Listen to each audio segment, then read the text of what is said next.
What's up, everyone? I'm Kimmi Chex, joined here with your two very favorite NFL fantasy analysts. I have Marcas Grant and Adam Rank. And as we inch closer to the NFL regular season, that means that it is time for us to get everyone else prepared for fantasy football. Now, the best way to get prepared for fantasy football is by downloading the NFL Fantasy app, where you will be graced with our presence. But also, there's some cool new features. Marcus, what is your favorite part of our fantasy app? I love the live games. Being able to watch games as they happen is pretty awesome. I know there have been times where, heck, even on Monday nights when we're in the office and we're waiting in that long line for food and we're not near TVs, I can stand there and wait for my hamburger while I'm watching games on my phone. It's pretty awesome. Nothing better to do on a Monday night. Hang out with us, eat burgers, watch games on the NFL Fantasy app. Rank, how many fantasy championships are you bringing home this season? 29. Out of 30. I'll probably drop one, I guess. I'm trying to be humble. That's my big thing for 2020, trying to remain humble. So I'll probably go 29 for 30 again, but whatever, no big deal. Humble is your middle name, as we all know. As we look forward to the NFL regular season and people are going to start their fantasy drafts, we want to give you guys some favorite late round steals for 2020. Now, each guy put together 5 of their favorites. I want to kick it off by taking a look at Adam Rank's board of who his favorite late round steals will be. Now, he has a healthy Big Ben, Mr. Damian Harris out of the Patriots, Hunter Renfrow, Curtis Samuel, and Blake Jarwin with the Dallas Cowboys. Now, out of these names, there's one that kind of sticks out to me that I have a few questions about, and that is Damian Harris. Now, when I looked him up, he was owned in 0.6 NFL fantasy leagues, and he put up a whopping 1 fantasy point last season. So if you look at those numbers, what tells you that he's going to have dominant production this upcoming season? Stop looking in the past. We're looking towards the future. We want to look at what this Patriots team is going to project to be. And obviously last year, anybody who drafted Sony Michel, that didn't work out for you. So I understand people might be apprehensive to go down that road again, especially with somebody who's perceived as a backup running back. But one of the things that was a problem with the Patriots last year is James Devlin got hurt during the middle of the season. They brought in Danny Vitale from the Green Bay Packers. He has opted out this year.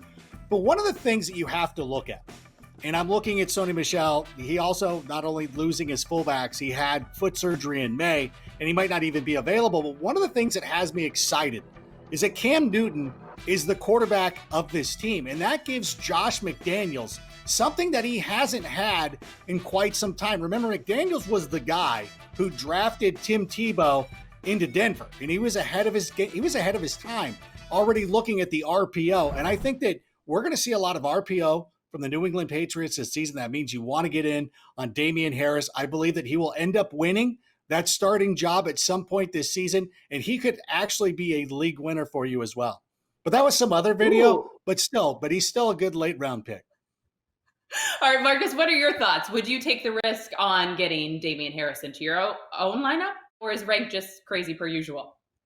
I mean, well, yes, but also I will take the risk. I mean, look, if you're talking about a late round opportunity, then I think you're going to be fine there, right? You're not spending a lot in draft capital. If you had Sony Michel on your roster last year, you understand the heartache that he brought. And so that means there's an opportunity for someone else to take some opportunities and some touches there in New England. Damian Harris has a lot of upside. And again, you're not spending a whole lot in draft capital, so why not take the chance? All right, now this next guy, Rank, this is someone that you are fired up about. Let's go to Blake Jarwin with the Dallas Cowboys. Now he's stepping in for Jason Witten. Now there are some concerns on what his production will look like with CeeDee Lamb in the picture, but it seems like you think he is the number 1 late round steal. Well, when you look at what Jason Witten did last year for the Dallas Cowboys, he was really pretty good. I think a lot of people overlooked it. Number one, we were just happy that he wasn't in the Monday night booth anymore. But as an actual NFL football player, he was pretty good. He was one of the most reliable targets in the red zone. And with him moving on to Las Vegas this season, there is a lot of opportunity. Now, him and Randall Cobb combined for 177 targets last year. So CeeDee Lamb, who is a player the Cowboys drafted in the first round this season, he's very good. I don't think that he's 177 targets good. So that means there's going to be a sizable role for Blake Jarwin. The offense is still new, of course, because Mike McCarthy is taking over for Jason Garrett. So it might not be a clean transition for him getting all those targets, but I still believe that Dak is going to be looking for his tight end, especially when they get near the red zone. He is a reliable target.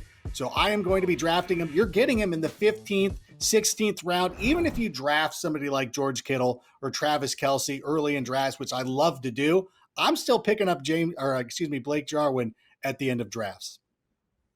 All right, now, Marcus, what do you think? Because last season, the tight end position was kind of a wasteland, right? It's like you had your great guys, and then you had the guys who maybe got you 5 or 6 fantasy points each and every week. What do you think Jarwin's production will be for the Cowboys?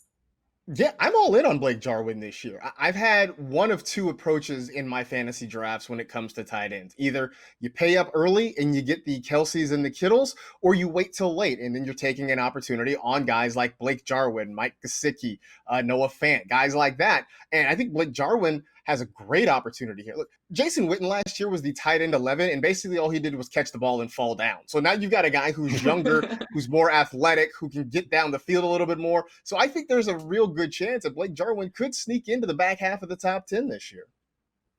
All right, I love it. Now, Marcus, let's move on to your board of your 5 guys that you think could be late round steals and fantasy drafts this season. Mr. Danny Dimes, Nyheim Hines. Oh, we got a little rhyming here. Boston Scott, John Brown, and Jalen Reagor. 2 Eagles on the board as well. I like this. Let's kick it off with Nyheim Hines. Now, he's sharing a backfield with both Marlon Mack and Jonathan Taylor. Are you worried about that at all? What does his production look like? And why is he a late round steal that you should target in your draft? Yeah, I mean, I'm not really worried about it because, again, of where you're probably taking Nyheim Hines. I mean, you're talking well into the double-digit rounds for him there. And let's keep it 100, right? You have to figure out how to manage running back committees. And I think getting Hines late is a way to do that. He had 44 catches last year, which was second on the team. And yes, I know that's not likely to happen this year because they've added Michael Pittman as well. But Phillip Rivers targets his running backs a lot, nearly 24% of the time last year. That was their 3rd highest rate. And if you believe Frank Reich, he says there could be at least one game this year where Hines has 10 or more catches. So if you're talking about getting him late, putting him in as a flex option, I think there's some value to be had there. Rank, are you in agreement, or are you going to take a more spicy take? You know what? I want to know what game that's going to be. If Frank Reich can just give us the heads up of like, this is his 10 catch game, please let me know. Honestly, you know, coming into the season with everything that's going on, I would normally like Jonathan Taylor, talented running back coming out of Wisconsin. But one of the big problems for these rookie running backs is they're going to have that adjustment period without having that training camp, without having those preseason games. It's going to be hard for them to get up to speed. So while everybody's firing in on Jonathan Taylor early in drafts, I think it is a wise decision there that in the later rounds, draft Nyheim Hines and then laugh at those guys later on.